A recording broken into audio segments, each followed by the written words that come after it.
And welcome everyone to our preview show for day number 2 of racing at Grants Pass Downs, coming up on Tuesday, May the 11th. Hope everybody had a good opening night. You might be watching this before opening night. As I said yesterday, we do tape these segments a couple of days in advance, just to give everybody time. I mean, it's kind of an on-demand world, so it allows you to watch whenever you want instead of just before the races. We do, however, show it before the races during our live broadcast. So if you are unable to watch on YouTube or any of the social media platforms that Grants Pass Downs has available, you can always find us before the races, about half hour, actually about 45 minutes to post, I think, is when the preview show starts. But ready to dive into this 8-race card. Weather's supposed to be fantastic for Tuesday afternoon, evening. Again, we start at 5:15 p.m. Pacific time, first post time. Don't forget the early pick 4, dollar pick 4 starts in race 1, dollar late pick 4 starts in race 5, and our 50-cent jackpot 5, which is guaranteed at $5,000 pool, starts in race number 4. We kick off with a 5.5 furlong. It's a non-winner of the year, fillies and mares, 3-year-olds and up, which have not won a race since November 11th of 2020, which was a closing weekend last year. And kind of a tricky pace scenario in this race. Getting to the lead or getting a good jump at Grants Pass with being a half-mile track can be pretty important, and getting good position into that first turn, I would argue, is even more important. And this one has a little bit of a murky pace scenario because there's kind of not the true pace setter. The 4 Aguadale Fuego has shown speed before, but last time was going 6.5 furlongs, which is a 3-turn race here, which is just, they shape up very different than the 5.5 2-turn sprints. That being said, Star Across the Water is a horse who I think has pretty good tactical speed, and the last race was really bad, but the horse had a disastrous trip, was carried out a mile into the first turn, and to me it's a complete throwout. And if you throw that race out, I think the last 2 starts make Star Across the Water a pretty interesting play in this race. Phantom Rendezvous is your favorite on the outside for Emilio Guerrero. Again, another one who's been mostly consistent, didn't really fire that much last time, but figures to certainly be a player in here. I just thought there was a chance to beat this one at a potentially short price. Talking about speed and the importance of it and stuff, looking up some track bias statistics. For our 5.5 furlong races last meet, there was 38 of them, and they went wire to wire in 39% of those races, so about 40% wins. I always say you can come from off the pace at Grants Pass Downs, but speed, especially lone speed, can be a big advantage in some of these races. And I think this first race, trying to figure out who's going to get the lead, it might be one of the most important things for handicapping this race. Just one quarter horse race on today's card, and that's the second race, 300 yards for a $6,500 to $500 non-winner 3 allowance race. You have Fast Moving Freight coming in, who's won 3 straight, which is odd for a non-winners of 3, but was disqualified from one of them, so 2 official wins, but just coming in red-hot form, draws down toward the inside, which isn't always the greatest. This race also features last year's Juvenile Challenge winner and the Firecracker Futurity winner, Louisiana Bunny, who was a huge success last year at 2 here at Grants Pass Downs. They went down to Albuquerque to the Challenge Finals, ran 7th, beaten a length and 3/4. I mean, certainly not a bad performance. Those are some of the toughest runners around the country. So good to see Louisiana Bunny back here for Nick Lowe, who again had a monster quarter horse meet last year here at Grants Pass Downs. First Moon Cat, the number 4, certainly won. A lot of consistency. This horse hasn't been out of the trifecta in its last 6 starts. Very honest type runner. This is just a good little quarter horse race. Race number 3, we go 4.5 furlongs for fillies and mares, 3-year-olds and up. And John Harris has the number 1, She Flies Forever, who's, this horse was really good here at Grants Pass back in the fall of 2019. Had a couple of wins, including a stake. They won the Hers Stakes. Last year, they came back in stake company, didn't fare as well.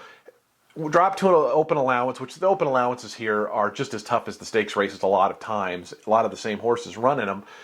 Didn't fire very well, and then they dropped in for 10,000 and didn't run very well at all. So the horse really had a bad 2020. So certainly some negative signs, but if this horse can rebound, she's only 5, and if she can come back running, I thought she maybe warranted a chance in this race. That being said, Chief's Little Pearl is the 5-2 morning line favorite, and I think a very deserving one. This horse had an incredible meet last year here at Grants Pass Downs.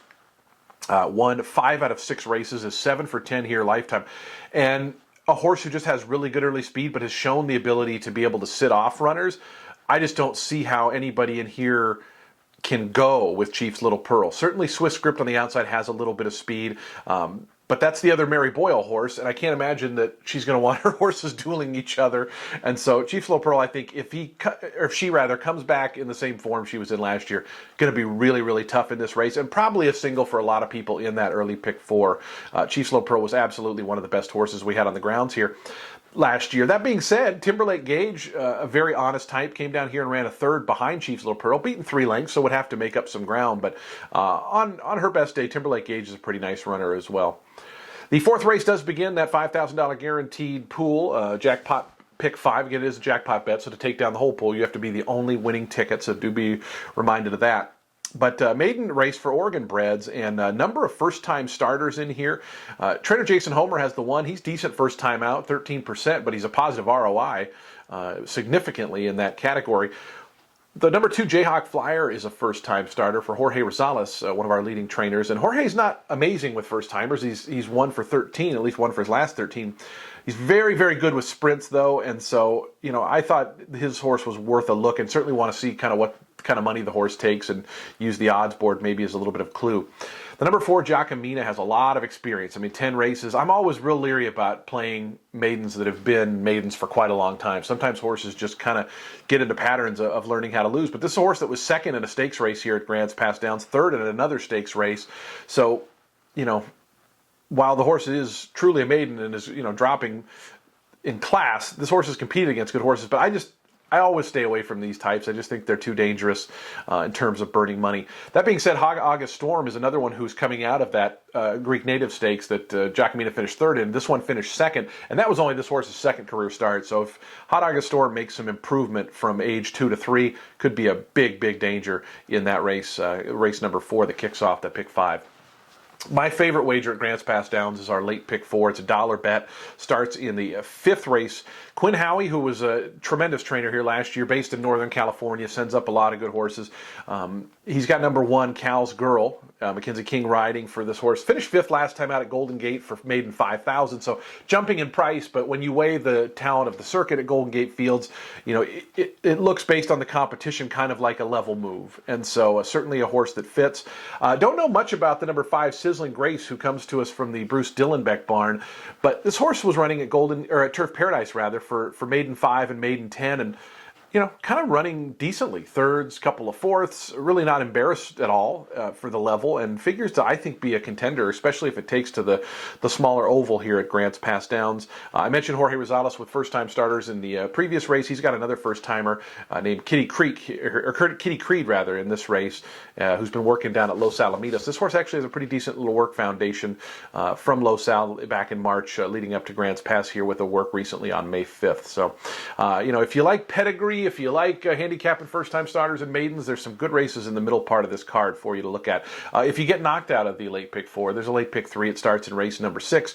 Some horses we're definitely familiar with. A lot of familiar faces in this race. It's a non-winners of 2 lifetime allowance. So you got a lot of horses that are just coming out of their maiden wins and maybe have only had a couple of cracks against winners. Sir Laugh-A-Lot is one of those, a horse that broke the maiden at Grants Pass back in the fall of 2020. Went to Turf Paradise and ran against winners for the first time against, you know, 20,000 non-winners of 2 and 10,000 non-winners of 2, and competed okay. Was beaten 3.5 lengths and then 4.5 lengths. And so certainly a big contender here. I think probably gets bet down a little bit from that 9-2 line, but it's a full field of 10, and so the money does have to get spread around a little bit. So if that's a horse you like and that's a price you like, then all the more to you. Bob again for Jackie Smith. We mentioned on yesterday's show, Jackie very good off the layoff, 29% from 24 starts. So I do want to keep an eye on her horses. I think one of the big questions, we were at the Horseman's Dinner the other night, and I was talking to some of the trainers, and I think a lot of the big question this first week or two is some horses are going to need a race and others are going to come in here maybe a little more fit and sharp. And I think as a handicapper, trying to figure out maybe what barns are really ready to fire early on could be something that's very beneficial at the windows as we get ready for opening weekend here, and of course going forward as well. The 7th race, it's our feature on the card. It's the Daily Courier Stakes, fillies and mares, 3-year-olds and upward. And Quinn Howie brings in Square Peggy from down south at Golden Gate Fields. This horse was just 6th in a $75,000 stake at Golden Gate Fields, only beaten 3 lengths. And in fact, in mid-stretch was only a length and a half off the leaders. So certainly in big contention. I mean, those are pretty tough races. And, you know, some of our local horses might have a tough time beating a horse like this who's 8-5. And I have to think going to be a single on a lot of people's sequences. One of our old favorites here, Hold That Smile, who's a multiple stakes winner here at Grants Pass Downs, really fell out of form in the last part of the fall meet there. You know, won an allowance open race going wire to wire at 1-5 and proceeded to get beat in a stake, beat in an allowance, and then beat in an optional claimer. And so At age 6, if Hold That Smile can come back to where she was at her best, she's obviously a contender. But I think that's going to be a lot to ask, and probably a horse I would be going against in this spot. But Jorge Rosales, if he can have her ready, maybe the rest did her some good. Maybe she's a player in this spot. Rosales also has Miss Mozart, who was running for just $4,000 claimers at Los Al last time, but has run a couple of good races and comes into this race in pretty decent form. Also wanted to mention the number 7, Just Classy, who comes up from Turf Paradise. Again, another horse who has some recency and maybe a little bit of a fitness advantage over some of the competition, and I think will probably be the second choice if I had to guess.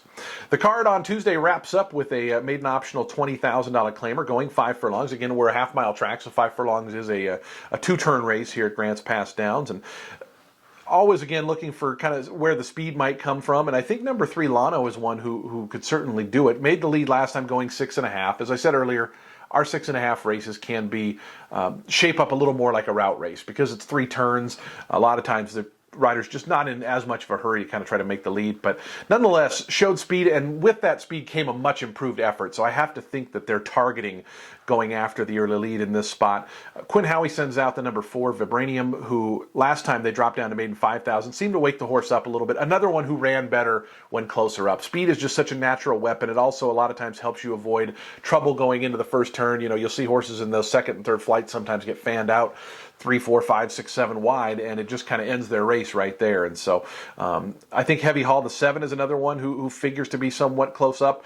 And the number 8, King of Wishes, ran a pretty darn good race last time, second career start, showing more speed. So you have a lot of horses in this race with kind of similar angles, horses who don't have a ton of speed, but each time they show more improved speed, they perform better. So getting to the lead could be a big part of the 8th and final race on Tuesday. So should be a great opening weekend of racing action. Again, if you want to follow along on these shows, hit the subscribe button and ring the little bell. We'll make sure to get alerts to you whenever we release the shows. As I said, usually it's Saturday evening for the Monday cards and Sunday for the Tuesday cards. So usually 2 days in advance you can find us.